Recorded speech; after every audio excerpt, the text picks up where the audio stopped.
Okay.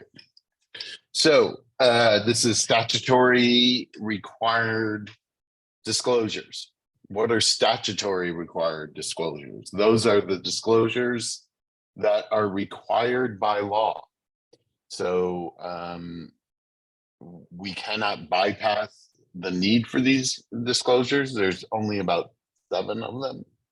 And most of them are already bundled when you do a transaction. So you're not gonna miss them. So but there is and then there's one that's very important that I'll go over at the end. So let me start sharing my screen. Hold on, let's see. Where's this? Okay, there we go. All right. So should be seeing my zip forms. All right.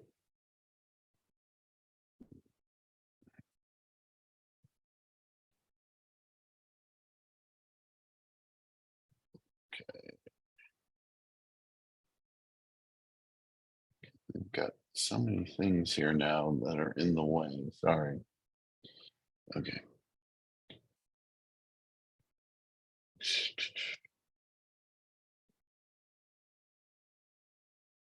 Okay. So the first one, hold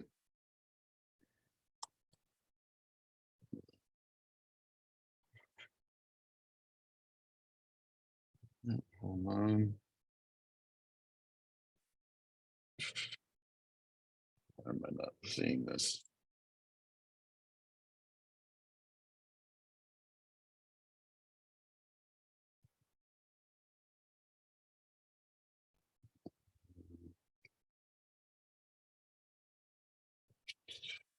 Sorry. All right, I'll just do it from the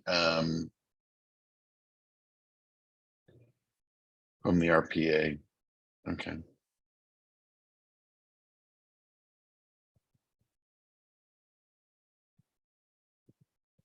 All right. So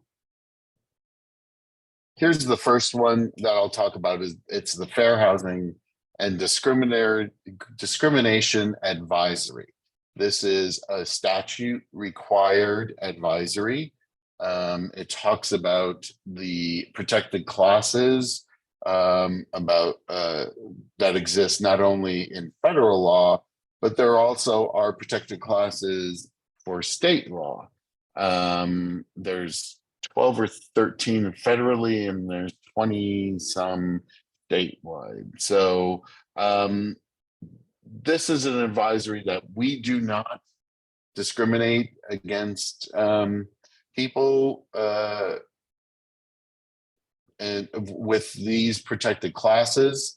I'll tell you, I had somebody come to me earlier saying that a landlord didn't want to rent to a family. It's a 2-bedroom, and there was a family of a mother and 3 kids. And I said, you can't do that because familial status is a protected class. So you need to, they need to either consider them and rent to them, or they need to find not find. There needs to be another legitimate reason not to rent to these people. So just so you know, and here you'll see the 2, 3, 6, 9, 12, 15. I know the state has more. So just to go over, it's age, citizenship, medical condition, disability, immigration status, sex or sexual orientation, gender identity, primary language, genetic information, marital status, military or veteran status, criminal history, familiar status, as I mentioned, source of income, i.e., Section 8. You can't discriminate against somebody because of Section 8. Emotional support animals, there's a question, emotional support animals, they're not a protected class, but you cannot refuse to rent to somebody who has an emotional support animal, or a service animal. There's a difference. A service animal is trained to do a specific task for the individual, whereas an emotional support animal is just that, an emotional support animal. Terry Lynn, you have a question. Rich, can you ask them for proof that, because a lot of people just say any animal they have is emotional support or a service animal, or is Well, service, you cannot ask them for proof of it being a service animal, but you can ask them, what service does this animal provide for you? That's what you can ask for a service animal. And a service animal can only be a dog or a miniature horse. Emotional support, you can ask for proof from a qualified professional who, and it's not somebody that, it's somebody that had to have seen this person more than casually in order to determine that they need an emotional support animal. But if you're representing a landlord on a rental, you should not be saying no pets. You should be saying call, because there are people going around looking for people who discriminate. And if you blanketly say no pets, then you're outside the law because you're discriminating. So this form goes on, talks more about fair housing. It gives examples of conduct that may not be motivated by discriminatory intent, but could have a discriminatory effect. You know, there's implied bias is the new term that's going around there. You know, things that people do, they're not necessarily trying to be discriminatory, but because they don't think about it, it may be taken as such. So you have to be careful when you're dealing with particular classes and whatnot. So read this form. It's a great form, gives you a lot of information, you know, and it also examples of unlawful or improper conduct, refusing to negotiate for sale or rental, make a housing opportunity unavailable, failing to present offers due to a person's protected class, refusing or failing to show, sell, or finance, channel or steering a prospective buyer or tenant away from a particular area, blockbusting or causing panic selling by inducing a listing, sale, or rental based on the grounds of loss of value, increased crime, etc., making a statement or advertisement that indicates any preference, limitation, or discriminatory. Oh, it goes on and on and on. You'll get a notice when you put stuff in the MLS saying there may be an issue with something in the description. So I see this a lot. We don't use the term master bedroom anymore. It's primary bedroom.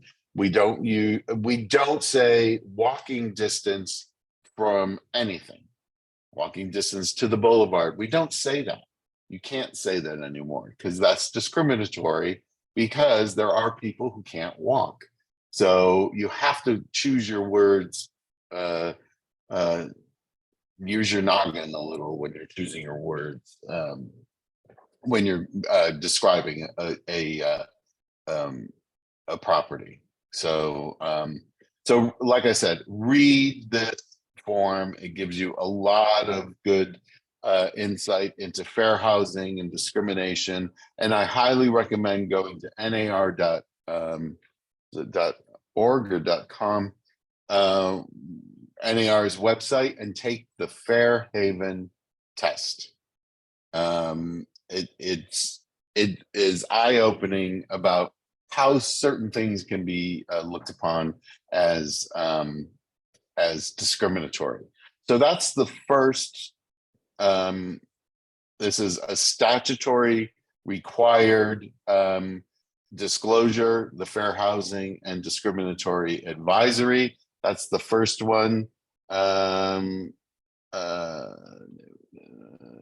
to go all the way to the end because the second one is here, and that's what I was looking for before, but I couldn't find it individually, is the California Consumer Privacy Act Advisory Disclosure and Notice. This is required by law, whether you're, and it's, you need to get this signed by your client. If it's the buyer, you get it signed by the buyer. If it's the seller, you get it signed by the seller.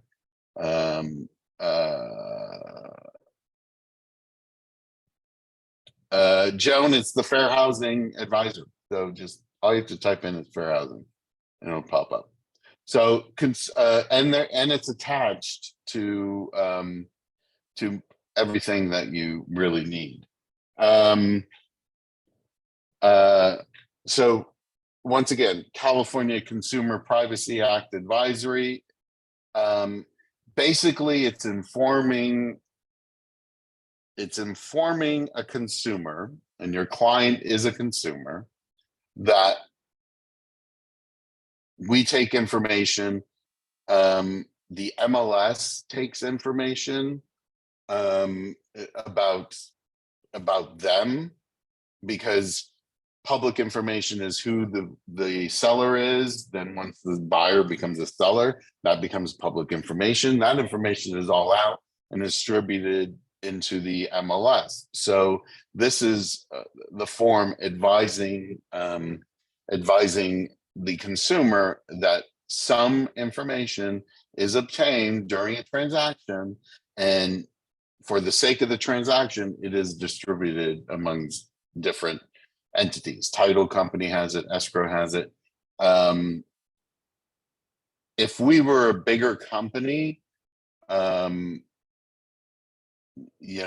would be, when you go to these websites and you see selling my information, doing all of that, do you want to opt out of all of that? You can, those type of websites, if we were a company, we would have to do that. I can't remember what the cutoff is. I think it's like, it's a dollar amount, and I can't remember, but we're not big enough in order to have to do that. But this is just informing the consumer about those, about this law, and that we have to disclose it. So that's the second statutory requirement. Before I move on, anybody have any questions? Get rid of that. All right. My next one, hold on.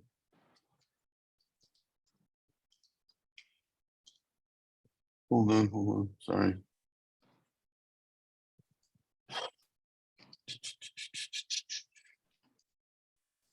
I'll just mention this because it's not really a form in zip forms, but a statutory requirement is the natural hazards disclosure statement. The report isn't the requirement. It is the statement that is required. Well, now the only way to get the statement is to get the report. So hence the report is required. So just so you know, that's the third required statutory requirement. So that's the natural hazard disclosure statement where everybody signs off and says that they have received the natural hazard disclosure report. So that's number 3. Hold on,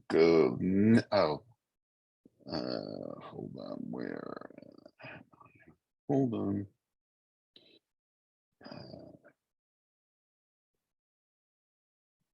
Okay.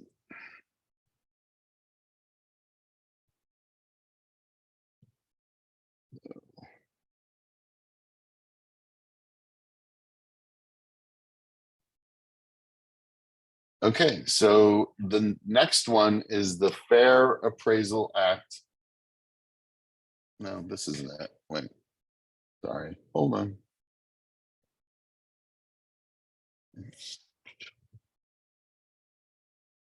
Hold on.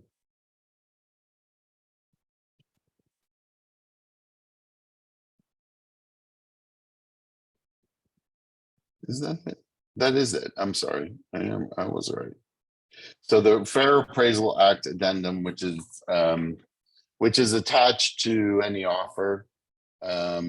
So it basically says it goes hand in hand with the fair housing disclosure, and that appraisers also shouldn't be discriminating against people. There were I've mentioned this time and time again, and I hope that some of you have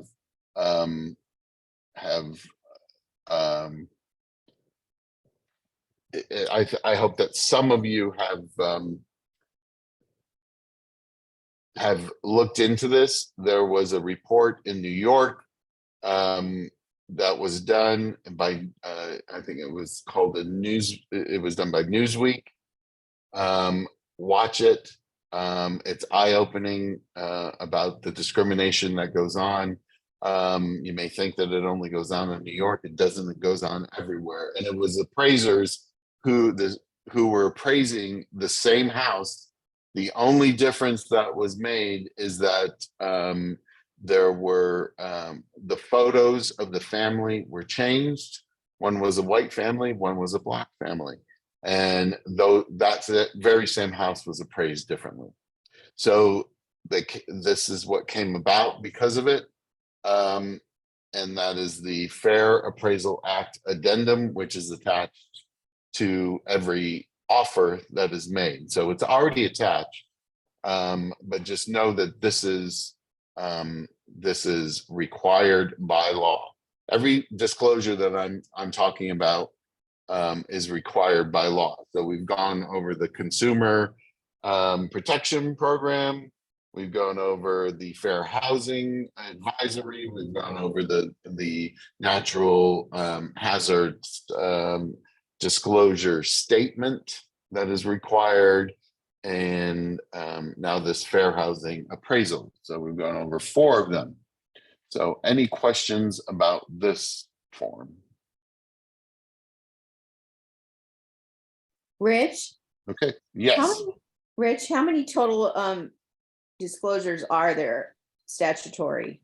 Statutory, there are 7. Wait, let me count. Hold on.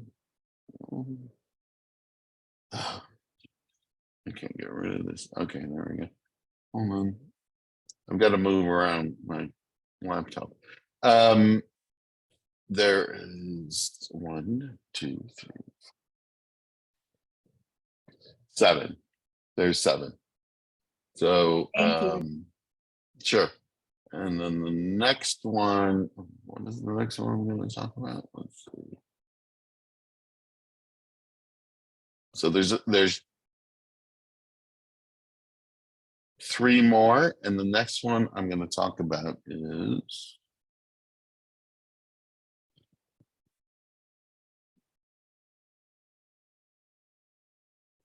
lead-based paint. This is required by law. Lead-based paint, if the property is built,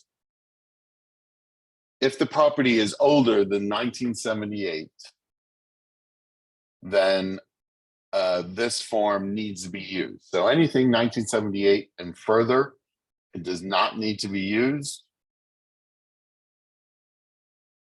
Dave, yes, every property.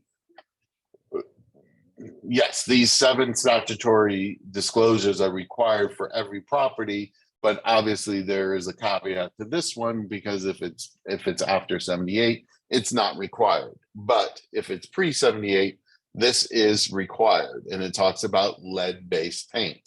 Lead-based paint is a problem, as we know. And anything prior to 78, most likely there probably is lead-based paint somewhere if the molding or the paint hasn't been changed. So it asks the seller some questions. Seller, I or we have no knowledge of lead-based paint or lead-based paint hazards in the housing other than the following. So if they have no knowledge of lead-based paint, they don't put anything in the following.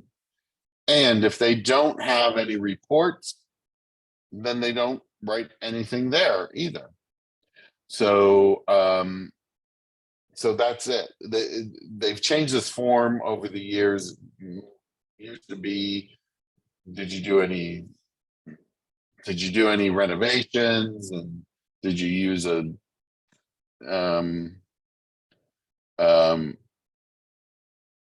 anything of that?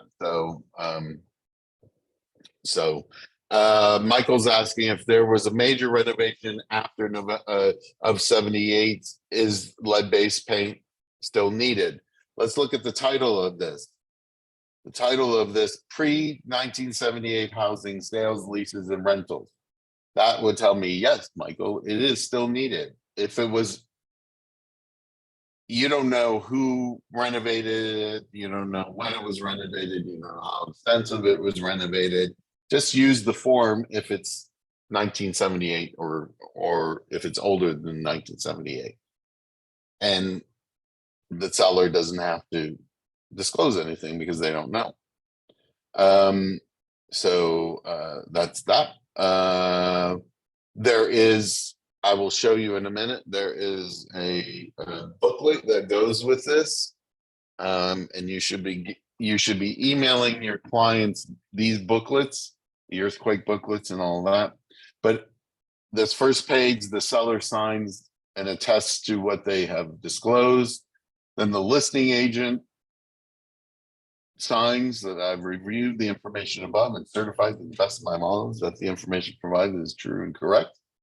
And the buyer, the tenant acknowledges, and the cooperating agent acknowledges. So so they've made it a little easier than it was in the past because they did ask about renovation. But let me show you where these booklets are. So if you go to ePubs, all of these guides are right here. The earthquake report, the that's commercial, a consumer guide to disclosures requirement. All of these booklets are here, which the natural hazards, which talks about the lead, protect your family from lead, home energy. All of these are here. Add them to your transaction, email them to your clients, and then you can say with confidence that they were sent to your clients. So it used to have to make copies of this booklet, and Dave, I'm sure you remember that, all these booklets and whatnot. So, but now they've made it easy. You can email it directly to your clients, and that's in ePubs. It's so just be on the lookout for that. Then the next one. So any questions about the lead?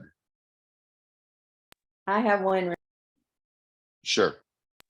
Okay, it's built, let's say it's built before 1978. They do a huge renovation, but they still didn't check or test for any lead, then they just still leave that blank, correct? Yeah. Okay, just wanted to If verify. you're not aware of any, most likely before they did the renovation, I mean, nobody really, if they tested, then there's a report that exists. And if there's a report that exists, then they should be passing that report on. Right, So, but they're not required to do any testing just because it's 1970 before 78. no, they're not. I mean, only they would want to. No. So no. Okay. So this next one is a nice little one that confuses everyone.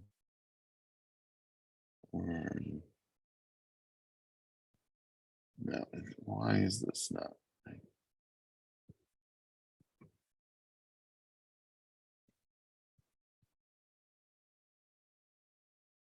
Okay.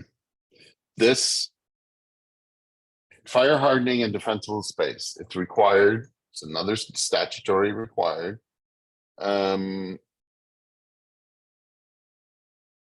Joan, there's no acknowledgement of receipt for every single booklet. It's they've received the booklets. So that's then there, and that's in that EPUBs too. It's the last page. So fire hardening and defensible space disclosure and amendment. So this is only required by law when, number one, a TDS is required in regards to the property, and a TDS is a residential 1 to 4, and the seller is not exempt. So if the seller is either exempt or it's not a residential 1 to 4, this form is not required. So that's number one. And the first part of this form is not confusing. It's the second part that's confusing. So the first part is fire hardening. And what is fire hardening? It's doing something to the property in order to alleviate the chance in a wildfire of the house catching on fire. And that is, a specific type of roof,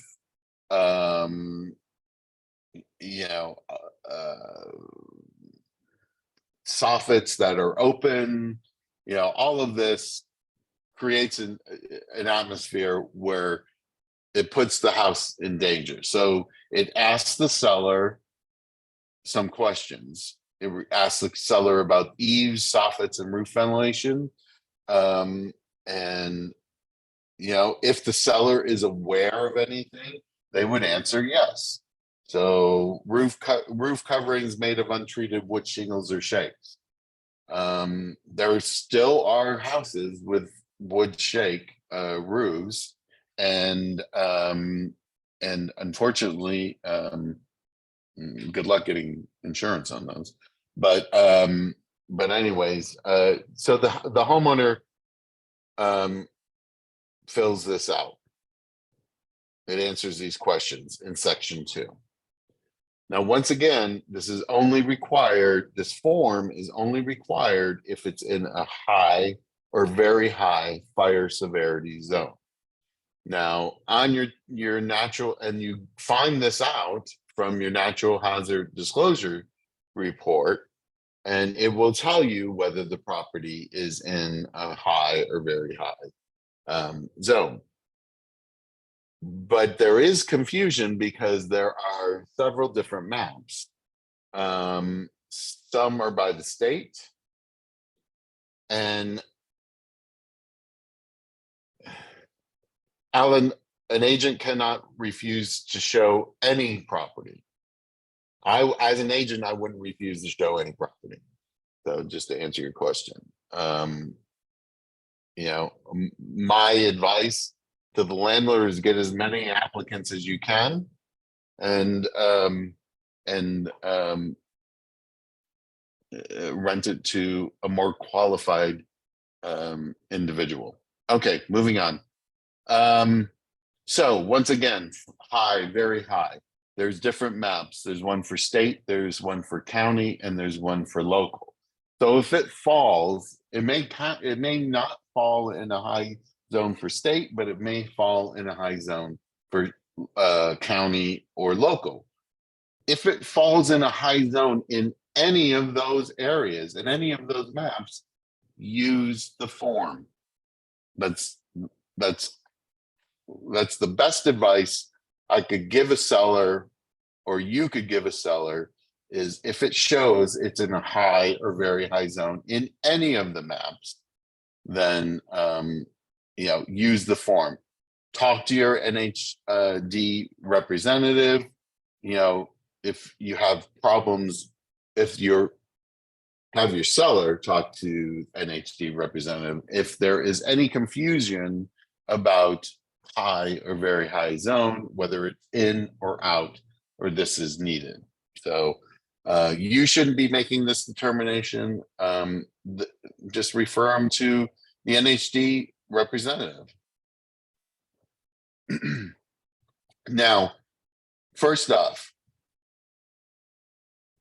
in Southern California, it is not required to do this report by CAL FIRE or your local fire department.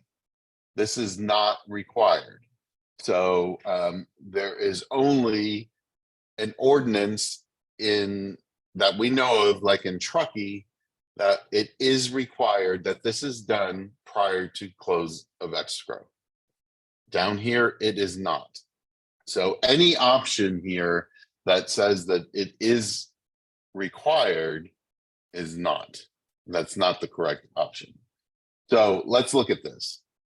The first question they ask is local compliance requirements. So the property is or is not subject to a local vegetation management ordinance. Now, I do know that in the Burbank Hills, there is a local vegetation management ordinance where the local fire department will go and say, you need to clear this brush, or, and all of that. So in that case, you would be in a local vegetation management ordinance.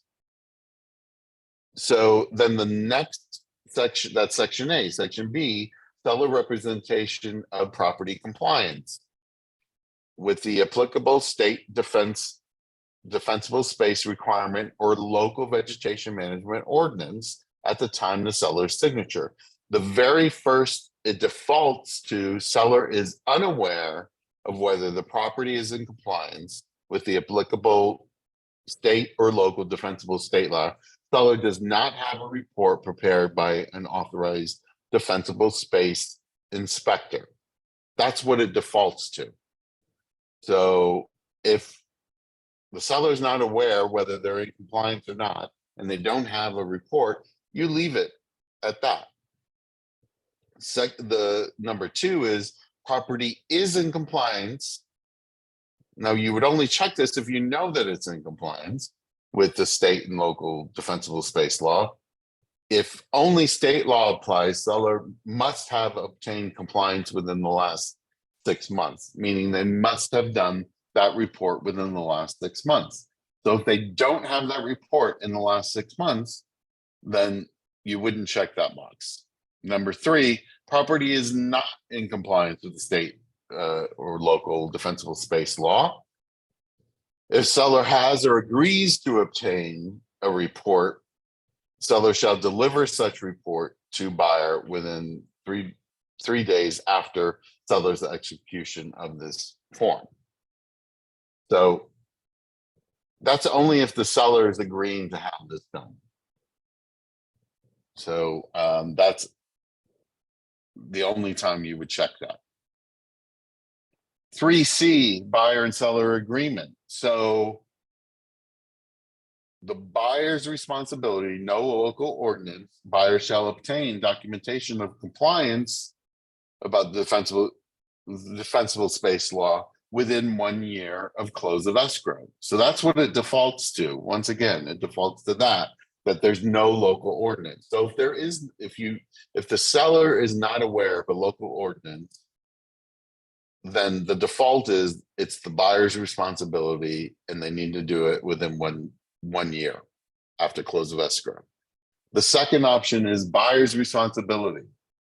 Local vegetation management ordinance is in effect, so that's if the seller is aware of that ordinance, which requires compliance as the result of the sale of the property. The local ordinance allows either seller or buyer to obtain documentation of compliance. Buyer shall comply with the requirements of the ordinance after close of escrow.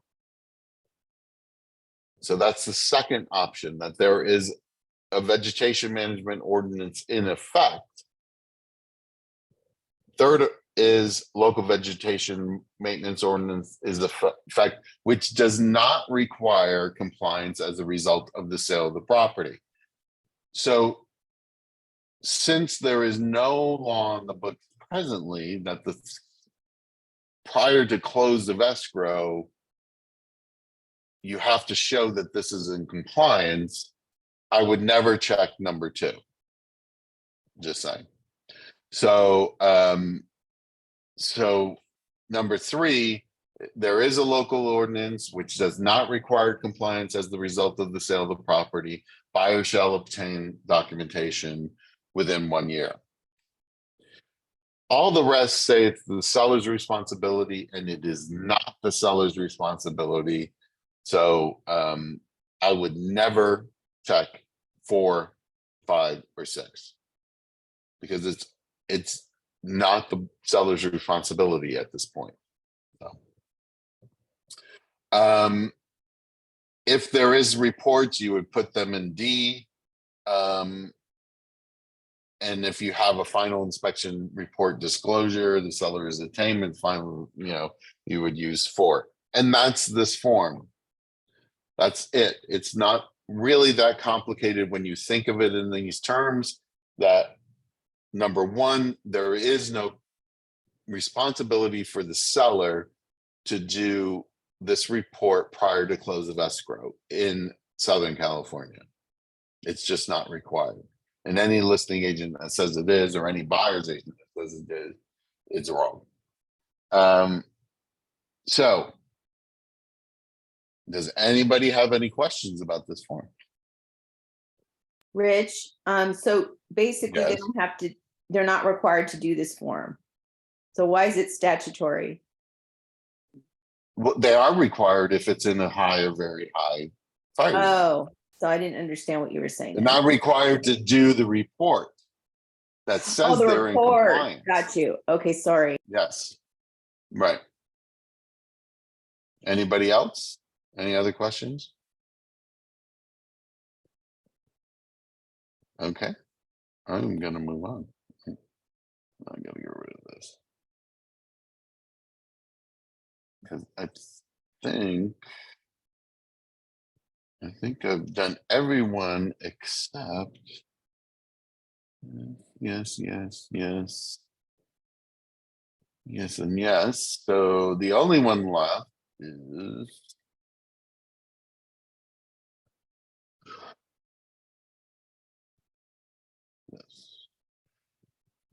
the TDS. So the real estate transfer disclosure statements is required by statute on residential 1 to 4.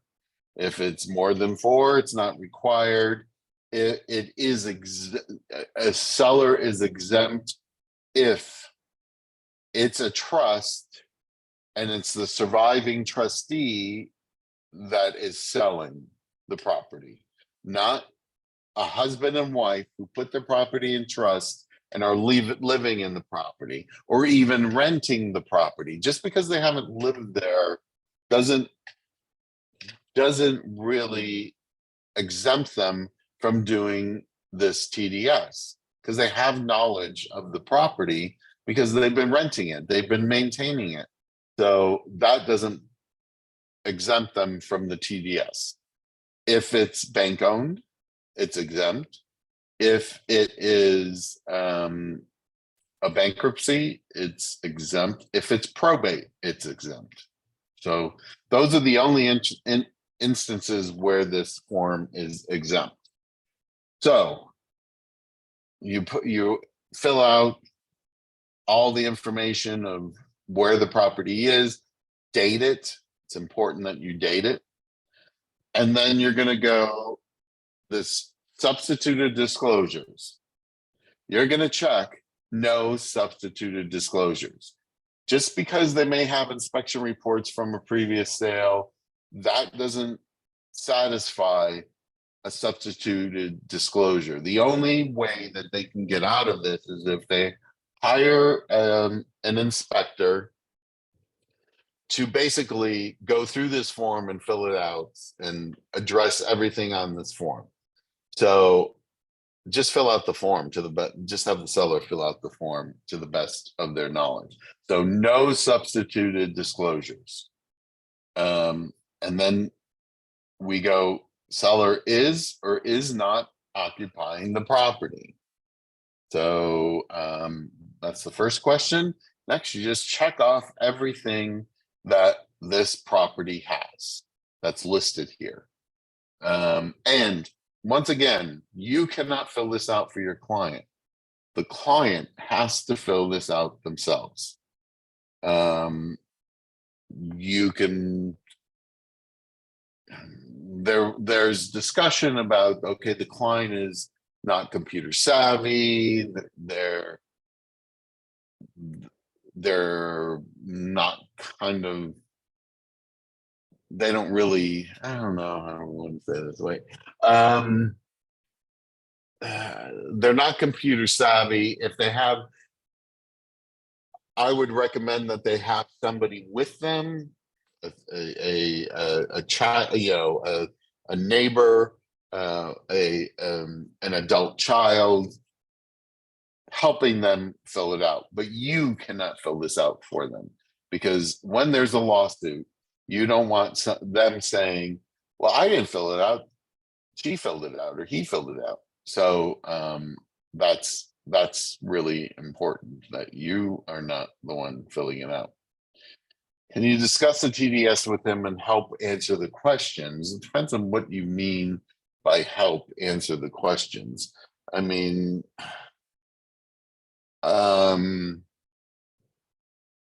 you can go over the form. I guess you can go over the form and you can guide them in that, you know, do you have a range? Do you have a microwave? And we go to the next questions, like roof, you know, what roof type do you have? And the approximate age, you know, do you remember how old your roof is? I mean, stuff like that you can go over, sure. Are there, to the best of the seller's knowledge, any of the you know, any of the above not in operating condition? And if they are, then to list them there. So if they have a pool heater that's not working, there's a pool heater there, but it's not working, then you would say, yes, you have knowledge that they're not in operating condition, and it's the pool heater that's not working. Make sure that they're disclosing this stuff. So, and then, are they aware of any significant defects or malfunctions of the following? And they talk about the walls, the ceilings, all of that. And if they checked it, then they have to explain what the problem is. And they give you a lot of room there. So then section C, there's these questions: substances, materials that are an environmental hazard, features of the property shared in common with adjoining landowners, such as walls or fences, encroachment and easements, room additions. You know, you can ask them, have you made any repairs? You know, and was it with permits or without permits? Well, if it's without permits, then they would check that box, and then anything that's checked, yes, they have to make they have to explain it. So settling, slipping, flooding, drainage and grading problems, major damage to the property from fire, earthquake, zoning violations, neighborhood noise problems. You know, if they have a noisy neighbor, they should be disclosing it. Is there a CC&R involved with this? homeowners association, common areas, notices of abatements, lawsuits that they've been involved in. So, and if they've answered yes to any of these questions, then they have to explain it. Then we go to section D. Oh, wait, there's a question. There isn't a question. Then we go to section D, and this is where, some brokerages still use it, and well, my brokerage requires it, but we don't require it because it's been taken care of in the TDS, and it has to do with smoke detectors and the water heater bracing.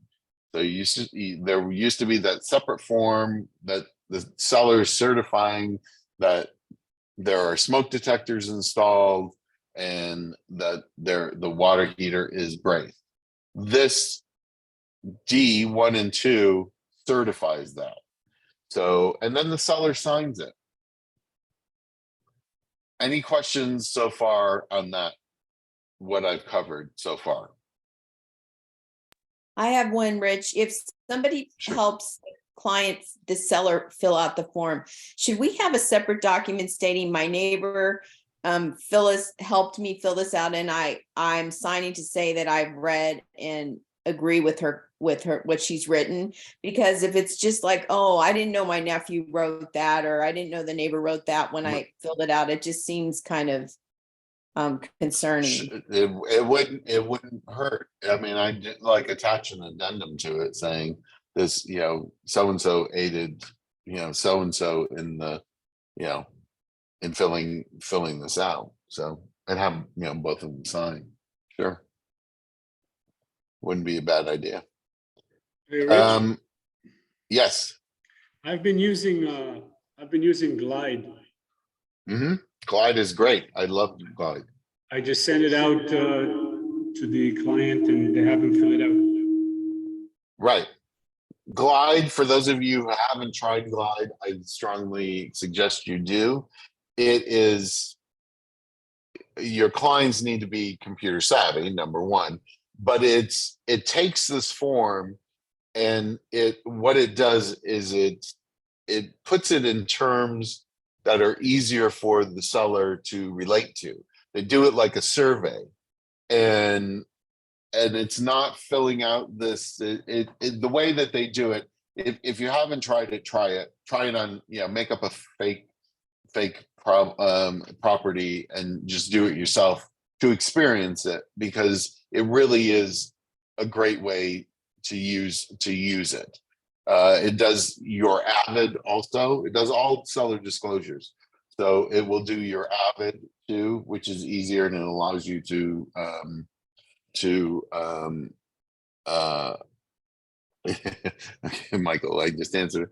Yeah. So like the SBQ, it'll do the SBQ, it'll do your Avid. So it's really, I strongly recommend it.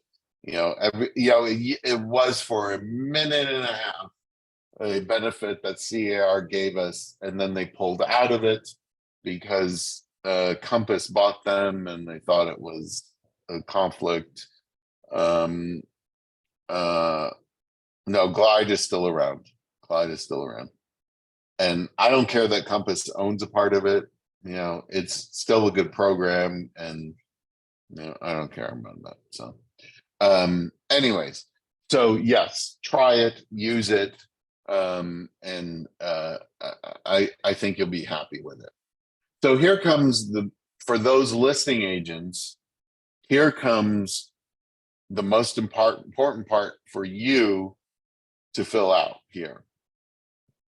And if you're a listing agent, and all of my offices and most every brokerage requires, it's required that an agent do a visual inspection. And the best way to do a visual inspection is by Avid. And our office requires you to do an Avid. So What you're going to do is you're going to check this box that see attached agent visual inspection disclosure form, and then you as a listing agent are going to sign it. How many times, I can tell you how many times that you as a listing agent, when the seller signs this and you've checked that you're going to see the attached avid, that the avid is not attached. The avid, how many of you wait until, I'm talking listing agents, wait until the inspection happens, or maybe even the final walkthrough? Well, let me tell you that as a listing agent, this form that is required by law is not complete until you do your avid, or your avid is delivered to the buyer. So if you're one of those agents who waits until the last minute to do your avid, and then you just hand it to the buyer 5 days before the close of escrow, and they've removed all their contingencies, and they see something in your avid, doesn't matter what it is. If they see something in your avid that they don't like, they can rescind the sale and back out of it, and you're going to have a really pissed off seller. Austin asked, yes, buyer's agents are required to do an avid also, but their avid is not as important as the listing agent's avid. They don't want this requirement that the avid isn't complete until the buyer's agent does it, because the buyer's agent can just delay. But it is important for you as a listing agent to do that avid. Do it when on your listing appointment. Do it, do it. The seller has 7 days to get disclosures. Then you should also be sending this disclosure within that 7 days. Terry Lynn, you raise your hand. My last avid I did on my list, I was a buyer's agent, but I would do it as a listing, as I went through and videotaped and pointed out things and turned the videotape with the avid. So I thought that was pretty comprehensive. Sure. And like I said, Glide will allow you, and even I think even zip forms will allow you to attach photos. I mean, you don't have to go as, with a video, but if you can attach photos of stuff, and don't think listing agents, oh, I'll get it in late and I won't write anything, so there's nothing they can object to. Once again, the avid, maybe that'll be my next class. The avid is the most important document you as a listing agent will do for your client.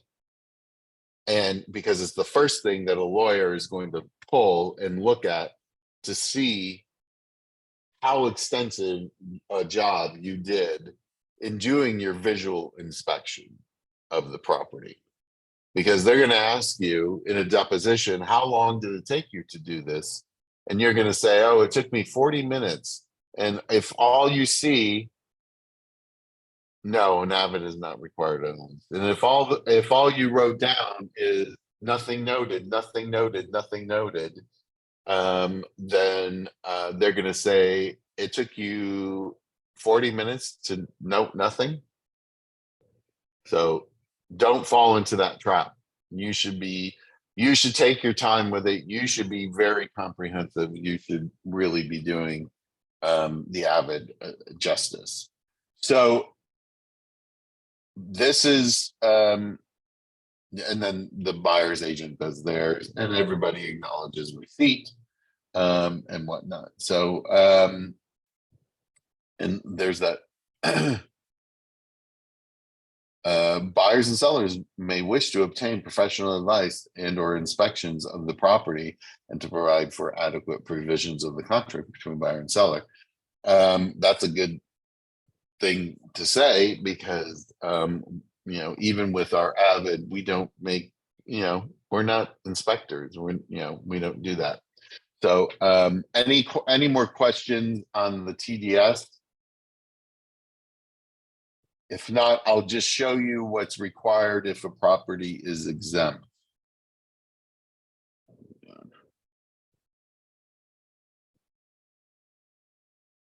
If a property is exempt, then they need to do an exempt seller disclosure.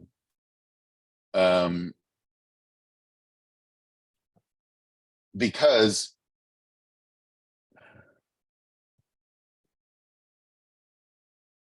these questions used to be on the TDS, but they took them off the TDS, and because they're on the SBQ, it's a little confusing. But so this is where we talk about death on the property. They talk about controlled substance, illegal controlled substance on or beneath the property. You know, it talks about nuisance, it talks about meth, I think, on here. I guess that would be a controlled substance. So this is if a property is exempt from doing the TDS, then they still need to do this. They still need to answer these questions. So in a probate, they need to do this. In a bank owned, they need to do this.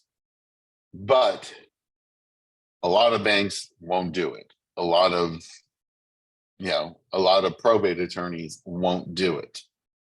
But we have to try. As listing agents, we have to try. If they refuse to do it, get an email from them that they refuse to do it and send it on to the buyer and say, this is required by law. They're refusing to do it. Here's the proof that they're refusing to do it, and move on with your day and let the buyer decide whether they want to move forward or not. But they still should be doing this. Rather than a probate attorney, the personal representative. Yes, the personal representative should do it.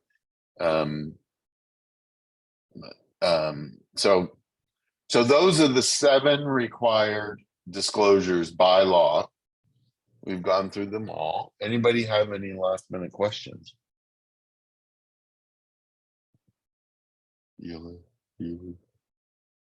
None? Okay. All right, I'm gonna stop. Where's my stop video? Thanks, Rich. No, that's my, sure, thank you. That's, where is this? I can't stop the recording. Oh, wait, let me stop sharing. Stop sharing. Okay. Now we're gonna stop the recording.